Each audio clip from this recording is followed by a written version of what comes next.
I can understand it, yeah, alright. The Civet, I think, gives you that little bit extra. The Spell Shield's going to be pretty important in this game, and it does just give you that... game.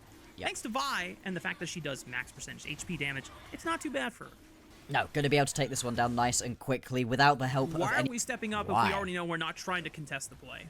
Yeah, you know you're not going for this play. You have watched your jungler walk towards the top side of the map. I assume Arky would have said, hey, I'm going to go top side. Maybe we can get ourselves... have any knowledge or vision on it. Feather, Hex flashes in, looks for the pulverize onto two members here. Cease and desist.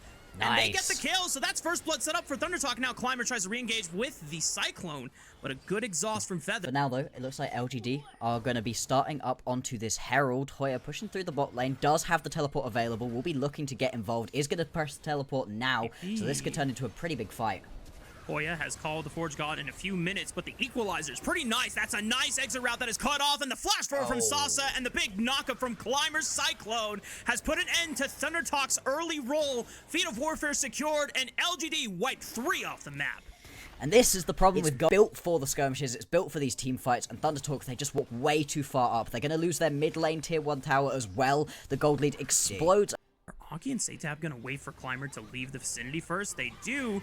The stun from both the cease and desist for the Vault Breaker and the Annie Tibbers might be enough damage there. They don't even need the cease and desist. Hell, it was just a full combo from Annie and just a bunch of punching from Aki. There we go. At least that's the layering for the wombo combo that you need. Get that Cyclone off, put that Equalizer down on top of everybody's heads. It's so tricky to get away from this team composition right here for LGD. Once they have you in their grasp, you are going down. You know what also is going down?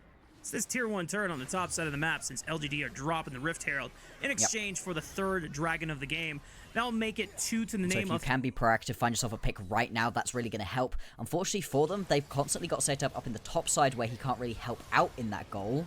Feather caught out by the Magnastorm. Hoya with the call of the Forge God should be able to send at least the knockup onto Sasa, but Savior has turned over to the tank, and now Hoya is going to be forced to flash over, but Savior still got a Valkyrie, a couple auto attacks, and the burn from Sasa's Leandries is enough to do the job. Otacon has spawned on the top side of the map, and thankfully for Thundertalk, LGD are going to have to make the long track through. Aki forced to flash away.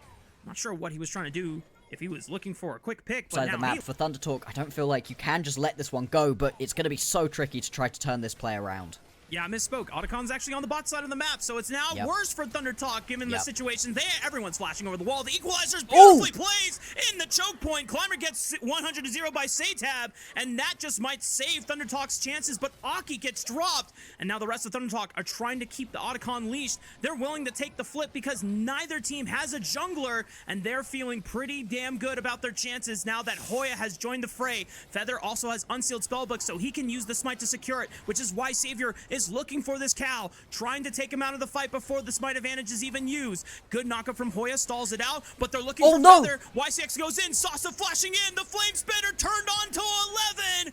YCX gets dropped, but they lose 1 extend. That's a lot of their damage gone, and now Feather has to play hero. He has to hide in fog, but LGD knows better than to try and tempt fate on this one. They're trying to let Otacon reset, but Hoya is able to keep it leashed at 2.800 HP. But LGD finally pull it out of the Otacon pit, and the objective will fully reset. Wow, what a mess of a fight right there. Thundertalk get away with that with the skin of their teeth. Setab is able to get rougher. I hope you've got your breath back, because I think we're going to go for round 2 right here. Oh, I'm ready, Bloxer. I just had to take a sip of good old H2O and get the throat all unparched. But now Thundertalk, hopefully they are ready for the second round. Setab is able to escape from the Equalizer. Not a lot of damage, but it might set up for a play onto Satab. Good punt by Feather. Keeps Climber away from the Annie. 2-man knockup from the call of the Forge God might set up a play. 3-man knockup from Hoya in the jungle. Here comes the hero's entrance looking for a counter engage with the big knockup. Aki falls. Satab is next. And Thundertalk are crumbling in the face of LGD's might. Hoya tries to at least trade one onto Climber, and there's no jungler available, but Thundertalk are going to lose everybody instead, and it's the ace for LGD at 23 minutes. Yep, and things have gone long enough that you can also pick yourself up a Drake on the back end of this fight. An absolute win right here for LGD, and it looked a little bit risky right at the start. Sarsy drops the equalizer very early on. It doesn't really do too much, but unfortunately for ThunderTalk, Setab, he goes for the full combo onto YCX, who's already jumped into the crashdown, is able to get away, doesn't take all of that. ThunderTalk are not out of this game yet, but they are starting to run out of time before LGD can just take the snowball and run them over. And later on, but still, level 13 here, 25 minutes into the game, you're not even able to hand out any of those to your other carries. Feather finding a knock-up onto YCX. It's not one that ThunderTalk wanted to follow up on, though, because this is a very, very dark red quadrant that ThunderTalk have to gauge through. There's a lot of damage that is being exchanged between both supports at the moment, but Feather always has the benefit of that Unchained, which is why we see the shift in focus.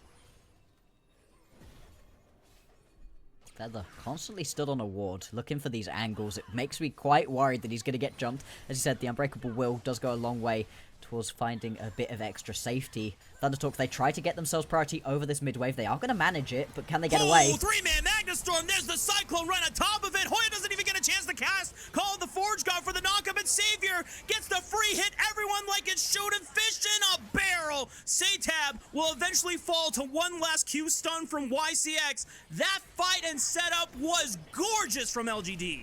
Player beautiful right there on the Magnet Storm, and now it's all on ThunderTalk to find a little bit of a steal right here. Arky over the wall. He knows what the Baron health is. He might be able to do this. Flash, flash, flash. Does he have it?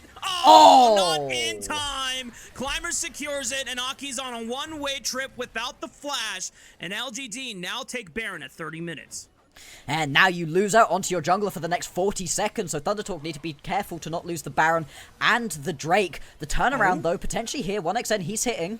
XQW might have set up the bait for Sasa. Here he comes. Flame Spitter turned up to full firepower. That's a double for the Rumble. It's a triple for a Rumble. 8-0 and 5. This Sasa Rumble has been cooking ThunderTalk all game long. It absolutely has. It's 3-0 coming into today. It looks like it's going to be 4-0 at the end of this one. Now, LGD looking to crack open the base. They've got a couple of low health bars, and the respawns will be coming through in a couple of seconds' time. They're not going to be able to win the game right now, but LGD, they are in complete control point. Losing out on that team fight, though, cost them that mid lane inhibitor. It cost them a ton of extra gold over to LGD. Like you said, it exploded the gold lead up to a 10k advantage. It's just so rough out here. It looks like ThunderTalk are just about going to be able to pick up their first tower of the game. 6 already grabbed here by LGD. Now they're going to need to take out a full-on loan with heavy interest rates on top of it. And Sasa with the equalizer might just burn him to a crisp as 1xN gets dropped below 50% HP. He's no longer getting a chance to participate in this fight. LGD just ripped through that inhibitor tower. This third inhibitor on the bottom side of the map will be the next one to fall. They still have a full top lane of structures to take out, but LGD might just try and finish the game with this push. Yeah, it just doesn't matter at this point what ThunderTalk try. They're going to go for one last desperate bit of an engage, but the taunt immediately lands. Arky is just going to pay for this one with his life, and this looks like it should be the end. Oh boy, those gauntlets get put down into the dirt. Setab gonna be next. A two-man taunt lands from XQW once again, and it's down to Hoya and 1xN to hold the line, but that line is crumbling down. LGD gonna pick up another ace in the base of ThunderTalk and take game 1 of the series. Okay, gonna end in a quadra kill for Climber as well. Huge, huge game right here for LGD.